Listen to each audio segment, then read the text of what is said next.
हमारे प्यारे दर्शकों को आपका डॉक्टर भैया शो, पॉजिटिव इंडिया शो के माध्यम से और द न्यूज एक्सप्रेस के माध्यम से हम आप सबका अभिनंदन करते हैं, स्वागत करते हैं। और हमारे साथ आज की मुलाकात में एक स्पेशल हस्ती है जो वीरांगना रानी लक्ष्मीबाई जी के शहर झांसी से आते हैं और माननीय कपिल बिरसेनिया जी हैं, जो रेलवे सलाहकार समिति के सदस्य भी हैं और भारतीय जनता पार्टी के अनुसूचित मोर्चा के झांसी जिला अध्यक्ष हैं और एक बहुत बड़ी सोशल एक्टिविस्ट भी हैं जो काफी फिलैंथ्रोपिक एक्टिविटीज करते रहते हैं। माननीय कपिल जी, आपका हमारे शो में हार्दिक अभिनंदन और स्वागत है। बहुत बहुत धन्यवाद आदरणीय डॉक्टर साहब। और मैं हृदय से आभार व्यक्त आपका करना चाहूंगा कि इतने व्यस्ततम समय में से आपने हम लोगों के लिए समय निकाला और कुवैत देश में जहां भारत का निरंतर तौर पर प्रतिनिधित्व करते रहते हैं और समाज सेवा के साथ साथ हेल्थ से लोगों के जुड़े हुए व्यक्ति हैं, उसके बावजूद भी आप हम लोगों के लिए समय निकालते हैं। इसके लिए आपका हृदय से आभार और धन्यवाद दोनों ही देना चाहूंगा। धन्यवाद और आभार आपका भी। अब हम सीधा सवालों पे चलते हैं। आज हम आपसे जानना चाहते हैं कि आप अपने क्षेत्र में लोगों से किस तरह से तालमेल बिठाकर चलते हैं, क्योंकि आपके पीछे चलने वालों कुछ स्पेशल ग्रुप हैं, भीड़ समुदाय जो है, जिसमें जन समर्थन आपके लिए देखा है और आप अपने क्षेत्र में उनका पूरा विशेष सहयोग पा रहे हैं। क्या ये सीक्रेट हमारे दर्शकों से शेयर करने की कृपा करेंगे? एक कहावत है डॉक्टर साहब। जी हाँ, बिल्कुल बिल्कुल। एक कहावत है डॉक्टर साहब कि मैं अकेला ही चला था पथ पर गालिब, लोग मिलते गए और काफिला बनता गया। Very good. इसी बात को आधार मानते हुए निस्वार्थ भाव से सेवा ही संगठन के माध्यम से लोगों की निस्वार्थ भाव से सेवा करना, लोगों के सुख और दुख दोनों में साथ देना, लोगों के हर समय पर खड़े रहना, यही मेरे जीवन का उद्देश्य है। और समाज की सेवा को निरंतर करते रहना यही जीवन का आधार है। और इसी जीवन के आधार को आधार मानते हुए मैं निश्चित तौर पर लोगों के साथ हमेशा हमेशा लोगों के संपर्क में धरातल पर रहने का प्रयास करता हूँ। इन्हीं कारणों से शायद ऐसा हो सकता है कि लोगों की युवाओं की पसंद मैं निरंतर तौर पर बना हुआ हूँ और आप जैसे सभी अभिभावकों का सहयोग है तो निरंतर तौर पर लोकप्रियता में वृद्धि होती रहती है। बहुत अच्छे। हम ईश्वर से प्रार्थना करेंगे, भगवान से प्रार्थना करेंगे कि ऐसी ही हमेशा आप निरंतर तरक्की को करते रहें और हम सबको मोटिवेट करते रहें, प्रोत्साहित करते रहें। बहुत बहुत धन्यवाद माननीय श्री कपिल जी, आपने जिस तरह से प्रोत्साहित किया हमारे दर्शकों को। चलते हैं दूसरे सवाल पर। हमारे माननीय प्रधानमंत्री यशस्वी श्री नरेंद्र मोदी जी ने जिस तरह से आह्वान किया पूरे देशवासियों को, सिर्फ भारत में ही नहीं बल्कि संपूर्ण विश्व में, आत्मनिर्भर भारत, आजादी का अमृत महोत्सव, आजादी का 75वां वर्षगांठ, 75th anniversary of India's independence मना रहे हैं हम। तो जिस तरह से हमारे माननीय श्री नरेंद्र मोदी जी ने सबको आह्वान किया और साथ में उसमें फ्रीडम स्ट्रगल, जो हमारे फ्रीडम स्ट्रगल में सारे वीर लोग थे, और आइडियाज 75 में, रिजॉल्व 75 में, एक्शंस जो किए गए हैं 75 ईयर्स में, और अचीवमेंट्स जो हमने विशेष उपलब्धियां पाई हैं 75 ईयर्स में, साथ ही साथ हर घर तिरंगा का कैंपेन जो आजादी का अमृत महोत्सव के तहत आता है, हमारे सारे देशवासियों को भारत और बाहर एनकरेज करने के लिए, प्रोत्साहित करने के लिए कि तिरंगा को अपने घर में लेकर आए और आजादी का अमृत महोत्सव हर घर तिरंगा के रूप में मनाएं। तो हमने देखा कि हमारे माननीय श्री कपिल जी, आप भी काफी ग्रास रूट लेवल में ऐसे कैंपेन्स में इन्वॉल्व थे और आपने बहुत सारे लोगों को प्रोत्साहित किया घर घर जाके, और एक बहुत अच्छा आपने मोटिवेट किया सबको। इसके बारे में हमारे दर्शकों को जरा टिप्पणी कुछ करेंगे? बिल्कुल डॉक्टर साहब, निश्चित तौर पे देश के यशस्वी प्रधानमंत्री और विश्व के सबसे लोकप्रिय नेता आदरणीय नरेंद्र मोदी जी के एक आह्वान पर संपूर्ण भारत ही नहीं पूरा विश्व एक आवाज पे तिरंगा लेकर आजादी के दिन 15 अगस्त के दिन आजादी के अमृत महोत्सव पर तिरंगा लेकर अपने हाथों में खड़ा हो गया। लोगों ने अपने घरों पर तिरंगा फहरा दिया। एक अलग सा माहौल पूरे संपूर्ण विश्व में देखने को मिला। मैं देख रहा था कि देखिए, तिरंगा तो हम हर 15 अगस्त को फहराते हैं, लेकिन इस बार आजादी के अमृत महोत्सव में भारत की 75 वर्ष आजादी के पूर्ण होने पर एक हर भारतीय के मन में एक अलग सा जोश था। हम भारतवासी इतने भावनात्मक है ना डॉक्टर साहब, कि यदि जब हमारे देश की बात आती है, हम सारी चीजों को पीछे छोड़ करके देश के लिए अड़ जाते हैं। क्योंकि हमारे कहीं ना कहीं अभिभावक जो रहे, भगत सिंह जी रहे हैं, सुभाष चंद्र बोस रहे हैं, चंद्रशेखर आजाद रहे हैं। हम ही हैं जो केवल पूरे विश्व में देश को मां कह के पुकारते हैं, भारत मां कह के पुकारते हैं। हम जब देश की बात आती है तो हम पूरा देश एक परिवार के रूप में एकत्र हो जाता है। और आदरणीय नरेंद्र मोदी जी के एक आह्वान पर पूरे देश ही नहीं, पूरे विश्व ने अपने हाथों में तिरंगा उठा लिया और एक आजादी का अमृत महोत्सव एक इतिहास में दर्ज हो गया कि कितनी भव्यता के तहत 75वीं वर्षगांठ भारत के आजाद होने की मनाई गई।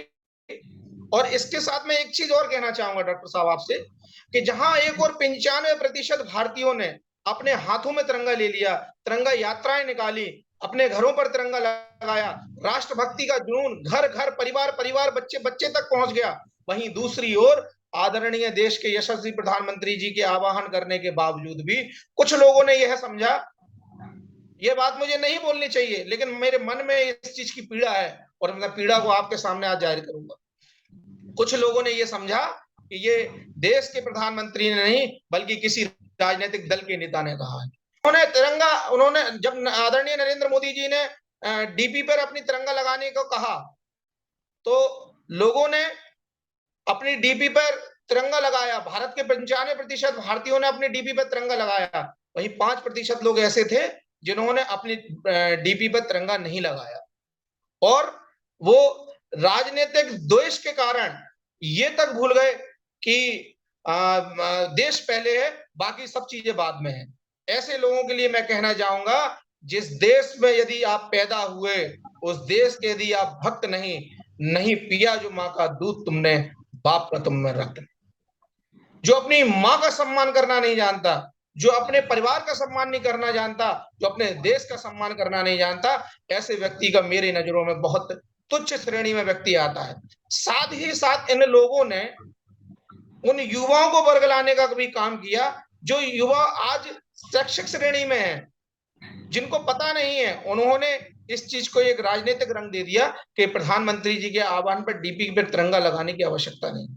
बड़ी कठिनाई होती है ये चीजें सुनकर, लेकिन मैं आज भारत के युवाओं से कहना चाहूंगा कि आपने तिरंगा अपने हाथों में थाम कर ये दिखा दिया, ये तय कर दिया, ये साबित कर दिया कि हमें भारत को विश्व गुरु बनने से अब ज्यादा समय दूर नहीं है और कोई रोक नहीं सकता है। बहुत बहुत धन्यवाद माननीय श्री कपिल जी, आपने इस तरह से गर्मजोशी से जो जवाब दिया और हमारे यूथ को आह्वान किया। आई एम श्योर, हमें पूरा यकीन है कि आजकल सोशल मीडिया के जमाने में जो सही बात है हमारे यूथ तक जरूर पहुंचेगी और वो मिसगाइड नहीं होंगे, किसी के बरगलाने में नहीं आएंगे। पूछते हैं आपसे तीसरा सवाल, अगर हम ग्रामीण क्षेत्र की विकास की बात करें, क्योंकि आप ग्रामीण क्षेत्र से आते हैं और आप ग्रासरूट लेवल में बहुत ही जमीनी स्तर पे जुड़े हुए हैं उनके साथ, तो आपको कठिनाइयां, जो परेशानियां, जो मुश्किलें होती है वो आपको जरूर पता है।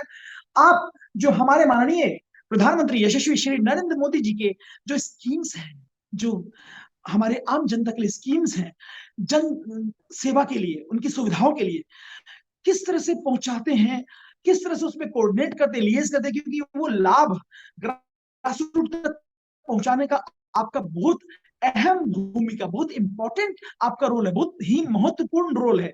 आप इसके बारे में भी हमारे दर्शकों को अवगत कराएंगे? निश्चित तौर पे डॉक्टर साहब, पंडित दीनदयाल उपाध्याय जी, श्यामा प्रसाद मुखर्जी जी और बाबा साहब डॉक्टर भीमराव अंबेडकर के सपने को पूरा करते हुए, जहां एक और पंडित दीनदयाल उपाध्याय जी का सपना था अंत्योदय का, समाज की अंतिम पंक्ति में खड़े हुए व्यक्ति को उदय करने का, बाबा साहब डॉक्टर भीमराव अंबेडकर का सपना था अनुसूचित वर्ग के व्यक्ति को किस तरह से समानता का अधिकार मिले। कहीं ना कहीं आज इन दोनों महापुरुषों के सपने को पूर्ण करने का काम देश के यशस्वी प्रधानमंत्री आदरणीय नरेंद्र मोदी जी ने किया है। तो वहीं उत्तर प्रदेश के अंदर उत्तर प्रदेश के लोकप्रिय मुख्यमंत्री आदरणीय योगी आदित्यनाथ जी ने उस सपने को संपूर्ण करने का काम किया, उस सपने को आगे बढ़ाने का काम किया। समाज की अंतिम पंक्ति में खड़े हुए व्यक्ति को हमने प्रधानमंत्री आवास योजना के माध्यम से छत देने का काम किया। उज्ज्वला गैस योजना के माध्यम से हमने, जहां एक और माता बहनें चूल्हे पर रोटी पकाया करती थी, हमने उज्ज्वला गैस योजना के माध्यम से लोगों को सिलेंडर वितरण करने का काम किया। सेवा ही संगठन के माध्यम से हमने सरकार और संगठन के बीच में सेतु बांधने का काम किया और लोगों के अंत्योदय के सपने के तहत समाज की अंतिम पंक्ति में खड़े हुए व्यक्ति के घर घर तक जाकर के लोगों की समस्याएं जानने का प्रयास किया और उन समस्याओं को समाधान करने का काम भी किया, जिसका नतीजा आपने आज 2022 में हमें देखा कि हमारी योजनाओं के आधार पर ही इतना बड़ा बहुमत दोबारा हमें उत्तर प्रदेश के अंदर मिला और आदरणीय योगी आदित्यनाथ जी स्पष्ट बहुमत की सरकार बनाकर लगातार दूसरी बार बनने वाले मुख्यमंत्री, पहले ऐसे मुख्यमंत्री बन गए। ये हमारी कार्यकुशलता है। हम बूथ स्तर पर एक कमेटी का गठन किए हुए हैं। बूथ स्तर की कमेटी हमारी घर घर जाके लोगों से संपर्क करती है। हम निरंतर 5 वर्षों तक लोगों के बीच में रहते हैं। हम किसी अन्य राजनीतिक दल की तरह नहीं कि वो एक चुनाव में 1 साल पहले एक्टिव हुए और चुनाव जीतते ही या चुनाव हारते ही अपने घरों में पैक हो गए। जब दोबारा चुनाव मौसम का आया तो कुकुर मुत्ते की तरह दोबारा खड़े हो गए और लोगों की चिंता जाहिर करने लगे, ऐसा है वैसा है, लेकिन 5 वर्षों तक उन्हें जनता का ख्याल नहीं रहता है।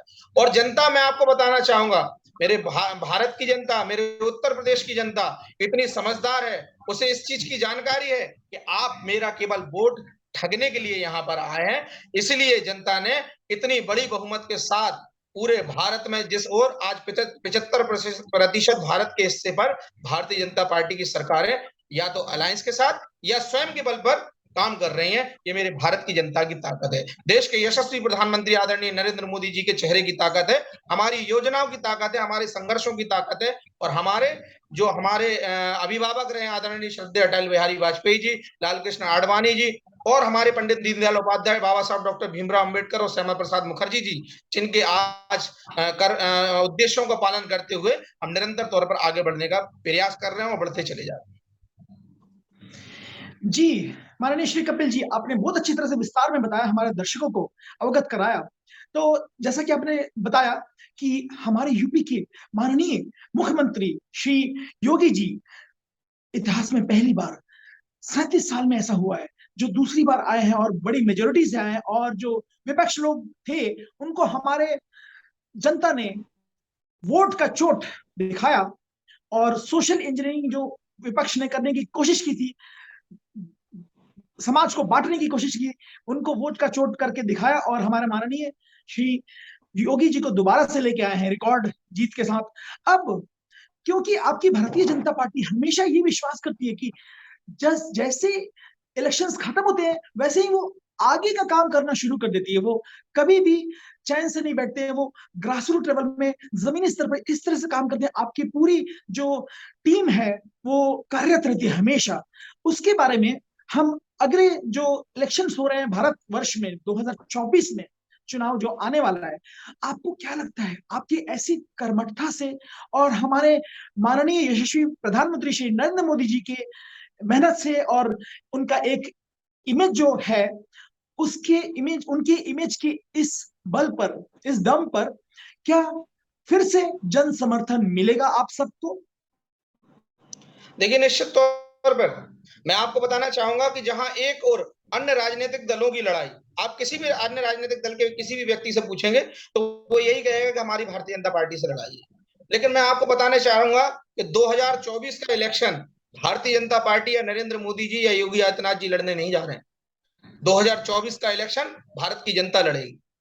2024 का इलेक्शन ना हमारा कांग्रेस के खिलाफ है, ना हमारा समाजवादी पार्टी के खिलाफ है, ना बहुजन समाज पार्टी के खिलाफ है, ना हमारा जेएमएम के खिलाफ है, ना जेडीयू के खिलाफ है, ना आरजेडी के खिलाफ है, ना आम आदमी पार्टी के खिलाफ है, ना हमारा तृणमूल कांग्रेस के खिलाफ है। हमारा इलेक्शन अगर खिलाफ है, आज हम अगर इलेक्शन लड़ने वाले हैं, 2024 का हमारा जो चुनाव होगा वो भ्रष्टाचार के खिलाफ होगा, वो उगई के खिलाफ होगा, वो गुंडई के खिलाफ होगा, वो उन लोगों के समर्थन में होगा जो सुख और शांति का माहौल चाहते हैं, उन लोगों के समर्थन में होगा जो चाहते हैं कि मेरा बच्चा पढ़ लिख कर एक तरक्की के रास्ते को छूकर एक तरक्की का आयाम छुए। इन लोगों के लिए 2024 का चुनाव होगा और भारतीय जनता एक बार पुनः भारतीय जनता पार्टी को स्पष्ट बहुमत की सरकार देने का काम करेगी और निश्चित तौर पर 2019 से भी ज्यादा सीटें जीतकर हम भारत में लगातार तीसरी बार प्रधानमंत्री आदरणीय नरेंद्र मोदी जी को बनाएंगे। क्योंकि मैं गर्व से कहता हूं कि मैं एक ऐसी पार्टी का हिस्सा हूं जिसमें भारत पहले, उसके बाद जनता और तीसरे नंबर पे उसमें पार्टी आती है। मैं भारतीय जनता पार्टी का हिस्सा हूं। हमारी शुभकामनाएं आपके और आपके टीम मेंबर्स के साथ। अब चलते चलते आखिरी में हमारे दर्शकों को आपका शॉर्ट संक्षिप्त में संदेश क्या रहेगा? जी, पहले तो मैं आपके लिए एक बात कहना चाहूंगा डॉक्टर साहब, आप जैसे लोगों की वजह से राष्ट्रभक्ति हमारी विदेशों में भी जिंदा है। जिस प्रकार से आप लोगों ने कुवैत देश में, अमेरिका में, रूस में, यूएसए, यूके सभी जगह किस प्रकार से आपने देशभक्ति को आयाम और पराकाष्ठा पार करते हुए आपने हाथों में तिरंगा लेकर 15 अगस्त के दिन जिस जोश और जुनून के साथ आजादी का अमृत महोत्सव बनाया, उसके लिए मैं आपका कोटि कोटि आभार व्यक्त करना चाहूंगा। और साथ में ये संदेश देना चाहूंगा, सबका साथ, सबका विकास, सबके विश्वास की नीति पर हम भारतवासी सभी लोग काम करेंगे। अपनी योजनाओं के बल पर, अपने काम के बल पर हम भारतीय जनता पार्टी 2024 में स्पष्ट बहुमत के साथ पुनः एक बार माननीय प्रधानमंत्री आदरणीय नरेंद्र मोदी जी को प्रधानमंत्री बनाएंगे और विश्व में भारत को विश्व गुरु को बनाने का जो संकल्प हमारा है, उसमें एक कदम और हम पूरा करेंगे। तथास्तु, ऐसा ही हो। हम ईश्वर से प्रार्थना करेंगे आप ऐसे ही अपने एम में, अपने गोल में, विजन में हमेशा सफल रहें। और आपको बहुत बहुत धन्यवाद इतने कीमती वक्त। हाँ जी, बोलिए बोलिए।